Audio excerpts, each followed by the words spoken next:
دنیا کو مسافر خانہ سمجھ کے بھی بنا لیتے ہیں. جو دنیا کو مسافر خانہ سمجھتا ہے نا وہ زیادہ اچھا بنا لیتا ہے, کیونکہ اس کو پتا ہے کہ اس سفر میں جو کروں گا آخرت میں کام آئے گا.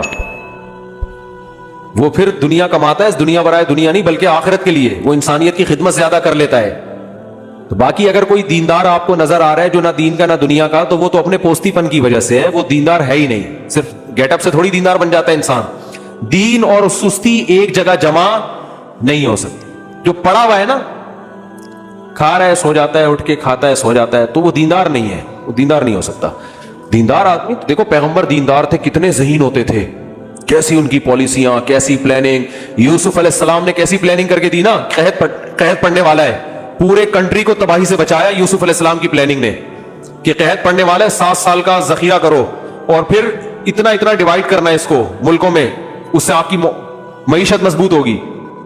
تو قحط میں پوری دنیا ہلاک ہوئی ہے, مگر مصر ہلاک نہیں ہوا. نہ صرف یہ کہ ہلاک نہیں ہوا بلکہ معاشی لحاظ سے اور پاورفل ہو گیا. اسی بیس پہ اگلا بادشاہ یوسف علیہ السلام کو بنا دیا گیا. لوگوں نے کہا بھائی یہ بادشاہ بننے کے قابل ہے. تو پیغمبروں کی زندگی, صحابہ کی زندگی سے اندازہ ہوتا ہے دیندار کتنے ذہین ہوتے ہیں.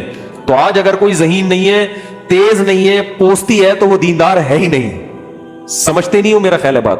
تو اس کو سٹے وٹے لا کے پکڑا دو, بولو تو یہ لگایا کر بیٹھ کے, تجھ پہ یہ چیزیں سوٹ کرتی ہیں. باقی لبرلز لوگوں نے تباہ کیا ہے ملک کو.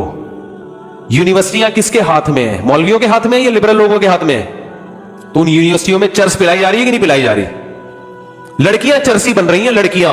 یہ لبرل لوگ جو دین کو فالو نہیں کرتے انہوں نے کیا ہے. ہسپتال کس کے ہاتھ میں؟ مولوی چلا رہے ہیں ہسپتال.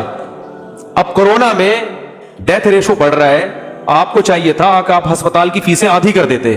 آپ نے اس کو بزنس کا ذریعہ بنایا, لوگوں کی جانوں سے کھیل رہے ہو. وہ کیا ہو گئی یہ فیسیں, چارجز ڈبل ہو گئے ہیں. یہ لبرل لوگوں کے ہاتھ میں ہاسپٹل, جنہوں نے تباہ کیا ہے. کالجز دیکھ لو, ہم نے خود کالج میں پڑھا ہے, ہمیں پتا ہے کہ کالجوں میں کیا ہوتا ہے. یہ لبرل لوگوں کے ہاتھ میں ہے.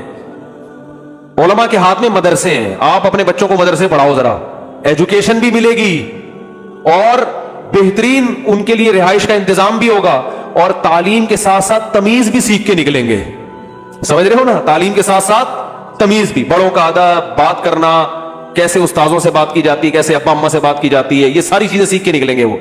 تو وہ علماء کے ہاتھ میں جو ادارے ہیں ان کا حال بھی دیکھو, اور آپ کے ہاتھ میں جو ادارے ہیں آپ ان کا حال بھی دیکھو. تو لبرل لوگوں کو تو علماء کے خلاف بولنے کا کوئی تک بنتی نہیں ہے. علماء کو حکومت کب ملی ہے؟ زیادہ تر تو لبرل لوگوں پاکستان کے حکمران رہے ہیں. کسی پہ 5 ارب کا الزام ہے, کسی کے 4 ارب کا الزام ہے, یہ سارے الزامات انہی کے اوپر ہیں.